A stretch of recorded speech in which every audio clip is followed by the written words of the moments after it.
فرض کریں ایک بہت ہی جدید اور پیچیدہ مشین بنانے میں نا کوئی پورے 16 سال لگ جائیں۔ 16 سال کافی لمبا عرصہ ہے۔ ہاں، اور اس پر لاکھوں روپے بھی خرچ ہوں، دن رات محنت کی جائے، اور پھر جب 16 سال بعد اس مشین کا سوئچ آن کیا جائے نا تو پتہ چلے کہ وہ صرف ایک ہی کام کر سکتی ہے۔ اچھا، وہ کیا؟ بس جو بات اس میں ریکارڈ کی گئی ہے وہ اسے ہو بہو دوہرا دیتی ہے۔ مطلب وہ مشین نہ تو خود کچھ سوچ سکتی ہے، نہ کسی نئے مسئلے کا حل نکال سکتی ہے۔ یعنی کوئی تخلیقی کام نہیں کر سکتی؟ بالکل۔ تو سن کر کیسا لگتا ہے؟ ایک بہت بڑا مذاق لگتا ہے نا، لیکن حقیقت یہ ہے کہ ہمارا جو موجودہ تعلیمی نظام ہے وہ لاکھوں طلباء کے ساتھ روزانہ بالکل یہی کر رہا ہے۔ چلیں آج ذرا اس کا گہرائی سے جائزہ لیتے ہیں۔ یہ جو تشبیہ آپ نے دی ہے نا، یہ واقعی صورتحال کی سنگینی کو بہت واضح کر دیتی ہے، کیونکہ آج ہم جس دستاویز پر بات کر رہے ہیں وہ بالکل اسی المیے کی نشاندہی کرتی ہے۔ صحیح۔ یہ محمد فاروق راشد صاحب کی ایک انتہائی فکر انگیز تحریر ہے جو بحریہ ماڈل اسکول کراچی میں پڑھاتے ہیں۔ ان کے مقالے کا عنوان ہی یہی ہے، موجودہ تعلیمی نظام کی غلطیاں اور طلبہ کی درست رہنمائی کا فقدان۔ اور جو لوگ ہمیں سن رہے ہیں ان کے لیے میں بتاتا چلوں کہ آج کی اس گہری گفتگو کا بنیادی مقصد یا آپ کہہ لیں کہ مشن ہی یہ ہے کہ ہم اس الجھن کو سلجھائیں۔ بالکل، کہ آخر کیوں اتنی بڑی تعداد میں نوجوان روزانہ تعلیمی اداروں کا رخ کر رہے ہیں، لیکن جب وہ ڈگری لے کر باہر نکلتے ہیں نا تو عملی زندگی کے تقاضوں اور ان کی صلاحیتوں کے درمیان ایک بہت بڑی خلیج ہوتی ہے۔ ایک بہت بڑا فاصلہ رہ جاتا ہے۔ ہاں، تو یہ نظام فکری، اخلاقی اور عملی تربیت میں کیوں ناکام ہو رہا ہے؟ یہ ان سب کے لیے جاننا ضروری ہے جنہوں نے کبھی نہ کبھی یہ محسوس کیا ہے کہ اسکول یا کالج نے انہیں اصل زندگی کے لیے تیار ہی نہیں کیا۔ اصل میں اس خلیج کی سب سے بڑی وجہ یہ ہے کہ ہم نے تعلیم کے بنیادی مقصد کو ہی مسخر کر دیا ہے۔ مصنف نے بہت واضح طور پر بتایا ہے کہ تعلیم کا اصل مقصد فہم، شعور، کردار اور معاشرتی ذمہ داری پیدا کرنا ہے۔ صحیح۔ لیکن اگر ہم آج کے نظام کا جائزہ لینا تو زیادہ تر طلبہ اور ان کے والدین کے نزدیک بھی تعلیم کا واحد مقصد محض ایک کاغذ کی ڈگری حاصل کرنا رہ گیا ہے۔ یعنی ڈگری لو اور پھر اس کی بنیاد پر کوئی اچھی اور منافع بخش نوکری ڈھونڈ لو۔ بالکل، بس یہی ایک مقصد بچا ہے۔ تو بویا ہم نے علم کو ایک پروڈکٹ بنا دیا ہے۔ مطلب جب منزل ہی صرف ایک نوکری کا حصول ہو تو پھر سفر بھی اسی ذہنیت کے ساتھ طے ہوتا ہے۔ ہاں، اور طالب علم علم کو ایک بوجھ سمجھنے لگتا ہے۔ ایگزیکٹلی۔ وہ جاننے کی جستجو میں نہیں پڑتا، بلکہ اس کا سارا زور اس بات پر ہوتا ہے کہ بھئی کسی نہ کسی طرح امتحان کا وہ پرچہ پاس کر لیا جائے۔ یہ تو بالکل ایک فیکٹری کی اسمبلی لائن جیسا منظر ہے۔ مطلب ایک ایسی فیکٹری جہاں سے ایک جیسی پروڈکٹس نکالی جا رہی ہیں جنہیں صرف ڈیٹا سٹور کرنا آتا ہے۔ تو اس سب کا آخر مطلب کیا ہے؟ کیا طالب علم ایک انسانی یو ایس بی ڈرائیو بن کر نہیں رہ گیا؟ ایک انسانی یو ایس بی ڈرائیو، یہ بہت زبردست بات کہی آپ نے۔ جس کے پاس ڈیٹا تو بے تحاشا ہے لیکن اسے پروسیس کرنا نہیں آتا۔ دیکھیں، اگر ہم اسے نفسیاتی زاویے سے دیکھیں نا تو یہ یو ایس بی ڈرائیو کی تشبیہ 100% درست ہے۔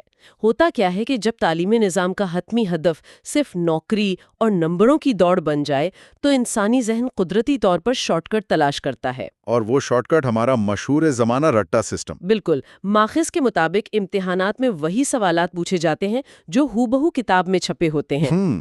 پیپر چیک کرنے والا یہ نہیں دیکھتا کہ طالب علم نے تصور کو کتنا سمجھا ہے، وہ صرف یہ دیکھتا ہے کہ کیا اس نے کتاب والے الفاظ لکھے ہیں یا نہیں۔ لیکن ذرا رکیے، میں یہاں تھوڑی سی بحث کرنا چاہوں گا۔ جی بتائیں۔ کیا رٹا لگانا یا چیزوں کو یاد کرنا ایک حد تک ضروری نہیں ہوتا؟ میرا مطلب ہے، اگر آپ کو بنیادی حقائق، تاریخیں یا ریاضی کے فارمولے یاد ہی نہیں ہوں گے تو آپ ان پر تنقیدی سوچ کیسے لاگو کریں گے؟ یہ ایک بہت اہم نقطہ ہے۔ مطلب کیا معلومات کو دماغ میں سٹور کرنا تنقیدی سوچ کی پہلی سیڑھی نہیں ہے؟ دیکھیں، بنیادی معلومات کا یاد ہونا یقیناً ضروری ہے۔ وہ ایک عمارت کی بنیاد کی طرح ہے، لیکن مسئلہ تب پیدا ہوتا ہے جب وہ بنیاد ہی پوری عمارت بن جائے۔ اچھا۔ ہمارے نظام میں رٹا صرف ایک ٹول نہیں ہے، بلکہ وہ حتمی مقصد بن چکا ہے۔ اس عمل میں ذہن کا وہ حصہ جو تجزیہ کرتا ہے، جو چیزوں کو آپس میں جوڑتا ہے، وہ مکمل طور پر بائی پاس ہو جاتا ہے۔ یعنی وہ استعمال ہی نہیں ہوتا۔ بالکل۔ طالب علم معلومات کو یاد کرتا ہے، امتحان میں اگلتا ہے اور پھر فوراً بھول جاتا ہے۔ علم کی روح سے تو اس کا کوئی تعلق جڑ ہی نہیں پاتا۔ یعنی وہ ڈیٹا کو پروسیس کرنے کے بجائے صرف ٹرانسفر کر رہا ہے۔ ہاں، بس ایک جگہ سے دوسری جگہ۔ اور ظاہر ہے جس کا دماغ ڈیٹا پروسیس کرنا سیکھے گا ہی نہیں، وہ عملی زندگی کے مسائل کیسے حل کرے گا؟ کیونکہ عملی زندگی تو آؤٹ آف سلیبس سوالات پوچھتی ہے۔ بالکل، اور مسائل کا تجزیہ نہ کر پانا دراصل تنقیدی سوچ کی موت کا دوسرا نام ہے۔ صحیح۔ ماخذ میں اس بات پر بہت زور دیا گیا ہے کہ ترقی یافتہ ممالک میں سارا زور تخلیقی سوچ پر ہے۔ وہاں طلبہ کی اس بات پر حوصلہ افزائی کی جاتی ہے کہ وہ سوال کریں، روایتی نظریات کو چیلنج کریں۔ اور ہمارے ہاں ہمارے کلاس رومز کا ماحول تو اس کے بالکل برعکس ہوتا ہے۔ ہاں، ہمارے ہاں صورتحال بہت مختلف ہے۔ یہاں کلاس روم میں یہ توقع کی جاتی ہے کہ استاد جو کچھ بھی کہہ رہا ہے طالب علم اسے بغیر کسی حیل و حجت کے بس تسلیم کر لے۔ یعنی کوئی سوال نہ کرے۔ اگر کوئی بچہ سوال پوچھتا بھی ہے نا تو اسے اکثر دبا دیا جاتا ہے یا پھر اسے بدتمیزی سمجھا جاتا ہے۔ اس خاموش اور خوفزدہ ماحول میں تخلیقی سوچ کیسے پروان چڑھ سکتی ہے؟ مجھے یہاں ایک اور الجھن ہے، اور شاید جو لوگ ہمیں سن رہے ہوں وہ بھی یہ سوچ رہے ہوں گے۔ کیا؟ فرض کریں اگر ایک کلاس میں 50 طلبہ ہیں اور ہر طالب علم مسلسل ہر بات پر سوال اٹھاتا رہے تو استاد اپنا کورس کیسے مکمل کرے گا؟ ایک خاص قسم کا ڈسپلن تو ضروری ہے نا؟ تو کیا یہ خاموشی جو ہے یہ نظام کو چلانے کے لیے ایک انتظامی مجبوری نہیں ہے؟ دیکھیں، یہاں سب سے دلچسپ بات یہ ہے کہ ہم نے ڈسپلن کی تعریف ہی غلط کر لی ہے۔ اچھا، جی، اصل ڈسپلن قبرستان جیسی خاموشی میں نہیں ہوتا۔ تو پھر کس چیز میں؟ اصل ڈسپلن ایک تعمیری، باوقار اور بامقصد بحث میں ہے۔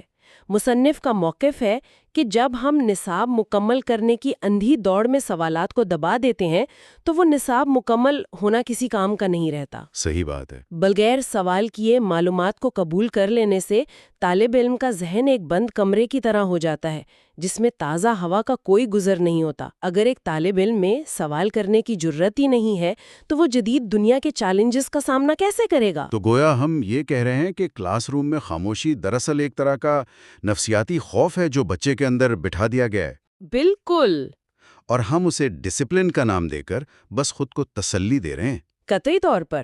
اور جب یہی بچہ عملی زندگی میں جاتا ہے نا، جہاں اسے نئے فیصلے کرنے ہوتے ہیں تو وہ گھبرا جاتا ہے، کیونکہ اسے تو صرف لکھی ہوئی باتوں کی تعمیل کرنے کی عادت ڈالی گئی تھی۔ ہاں، اسے خود سوچنا سکھایا ہی نہیں گیا۔ اور ذرا دیکھیں یہاں بات کتنی اہم اور دلچسپ ہو جاتی ہے جب ہم اس سارے منظرنامے میں اساتذہ کے کردار پر نظر ڈالتے ہیں۔ کیونکہ جب بھی کلاس روم کی بات ہوتی ہے تو سارا ملبہ استاد پر ڈال دیا جاتا ہے کہ بھئی استاد صحیح نہیں پڑھا رہا۔ تو میرا سوال یہ ہے کہ کیا اساتذہ واقعی ساری خرابی کے ذمہ دار ہیں؟ اگر ہم اسے تھوڑے بڑے تناظر میں رکھ کر دیکھیں تو خامی اساتذہ کی ذاتی نہیں ہے۔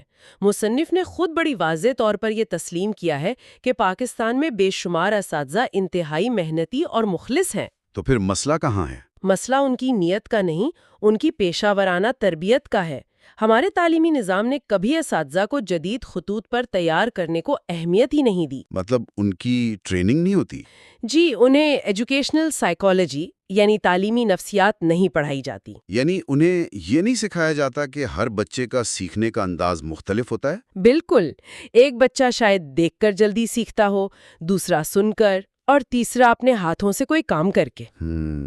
ہر ایک کا اپنا طریقہ ہے۔ لیکن ہمارا نظام سب کو ایک ہی لاٹھی سے ہانکتا ہے۔ مزید یہ کہ موجودہ دور کی انٹریکٹیو تدریس اور ڈیجیٹل لرننگ جیسے تصورات سے تو ہمارے اساتذہ کو لیس ہی نہیں کیا گیا۔ یہ تو بالکل ایسا ہی ہے جیسے آپ کسی شخص کو ایک بہت ہی جدید اور طاقتور سمارٹ فون دے دیں، صحیح، لیکن اسے چلانے کے لیے اسے کسی پرانے ٹائپ رائٹر کا مینول تھما دیں۔ واہ، کیا زبردست تشبیہ ہے۔ اسمارٹ فون میں تو بے پناہ صلاحیتیں ہیں نا، بالکل ہمارے طلبہ کے ذہنوں کی طرح۔ ہاں، لیکن جو شخص اسے آپریٹ کر رہا ہے اس کے پاس وہ ٹولز ہی نہیں ہے کہ وہ ان صلاحیتوں کو باہر نکال سکے۔ ہاں، بالکل۔ اور اس کا سب سے بڑا نقصان یہ ہوتا ہے کہ مضامین کا عملی زندگی سے رابطہ کٹ جاتا ہے۔ جب اساتذہ کے پاس جدید ٹولز اور تربیت نہیں ہوتی تو وہ صرف نصاب کی کتاب تک محدود رہ جاتے ہیں۔ طالب علم ریاضی کا فارمولا یا فزکس کا کوئی اصول پڑھ تو لیتا ہے، لیکن اسے یہ نہیں پتا ہوتا کہ اس کا کرنا کیا ہے۔ ایگزیکٹلی وہ یہ نہیں جانتا کہ یہ اصول اس کی روزمرہ زندگی یا معاشرے کی کسی عملی مسئلے کو حل کرنے میں کیسے مدد دے سکتا ہے۔ مجھے یہ بات ایسے لگ رہی ہے جیسے ہم کسی کو تیراکی سکھانا چاہتے ہوں اور ہم اسے مسلسل 16 سال تک ایک کمرے میں بٹھا کر پانی کے دباؤ اور لہروں پر پاور پوائنٹ پریزنٹیشنز دکھاتے رہیں۔ ہاں، اور بس کتابیں رٹواتے رہیں۔ بالکل، اور پھر ڈگری ملنے والے دن اسے سیدھا سمندر میں دھکا دے دیں کہ جاؤ بھائی اب تیر کے دکھاؤ۔ ظاہر ہے وہ ڈوب جائے گا۔ ہاں، کیونکہ اس نے کبھی پانی کو محسوس ہی نہیں کیا۔ عملی پروجیکٹس اور تجربات کی کمی دراصل یہی کر رہی ہے۔ یہ تیراکی والی مثال بالکل اس صورتحال پر صادق آتی ہے۔ تجربات، پروجیکٹس اور عملی مباحثوں کے بغیر علم محض ایک نظریہ ہے۔ صحیح۔ مصنف کا زور بھی اسی بات پر ہے کہ اس تعلیمی خلیج کو پاٹنے کے لیے مضامین کو حقیقی دنیا سے جوڑنا ہی ہوگا۔ اچھا، اب اس تصویر کے ایک اور تاریک پہلو کی طرف چلتے ہیں۔ جی بتائیں۔ اگر نصاب عملی زندگی سے کٹا ہوا ہے، امتحان صرف یادداشت کا ٹیسٹ ہے اور مقصد صرف نوکری ہے، تو اس سارے عمل کے بعد جو نوجوان باہر نکل رہا ہے اس کا کردار کیسا ہے؟ اور یہی وہ المیہ ہے جس سے آج ہمارا معاشرہ بری طرح دوچار ہے۔ ہم نے تعلیمی اداروں کو محض ڈگریاں بانٹنے والی فیکٹریاں بنا دیا ہے۔ نمبروں کے اس اندھی دوڑ میں دیانتداری، برداشت، ایک دوسرے کا احترام اور خدمت خلق جیسی جو بنیادی انسانی اقدار ہیں نا، وہ تو کہیں پیچھے رہ گئی ہیں۔ بالکل مکمل طور پر نظر انداز ہو چکی ہیں۔ طالب علم کو یہ سکھایا ہی نہیں جاتا کہ اس کا اس معاشرے میں بحیثیت انسان کیا کردار ہے۔ لیکن کیا یہ کردار سازی اسکولوں کا کام ہے؟ کچھ لوگ کہیں گے کہ بھائی یہ تو والدین کی ذمہ داری ہے۔ دیکھیں، والدین کا کردار اپنی جگہ مسلم ہے، لیکن ایک بچہ اپنے دن کا ایک بہت بڑا اور اہم حصہ تعلیمی ادارے میں گزارتا ہے۔ ہاں، یہ بھی ہے۔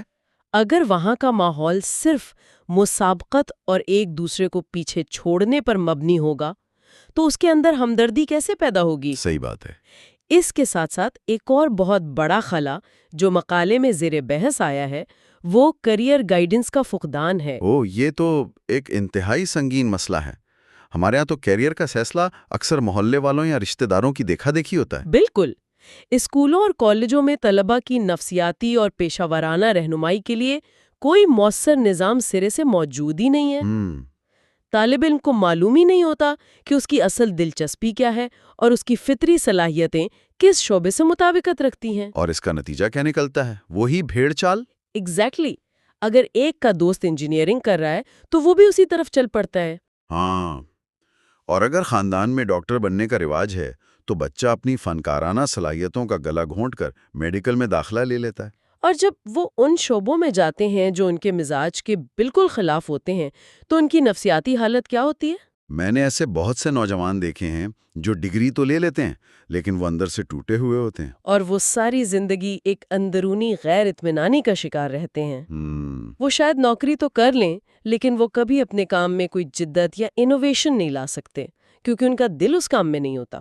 ان کی جو بہترین صلاحیتیں ہوتی ہیں نا وہ ضائع ہو جاتی ہیں۔ تو یہ ساری باتیں سن کر ایک انتہائی تلخ اور پریشان کن سوال ذہن میں ابھرتا ہے۔ کیا سوال؟ کیا اس سارے عمل کا یہ مطلب نہیں ہے کہ ہم ایک ایسی نسل تیار کر رہے ہیں جس کے ہاتھ میں اعلیٰ تعلیمی ڈگریاں تو موجود ہیں لیکن وہ اندر سے مکمل طور پر غیر مطمئن ہے؟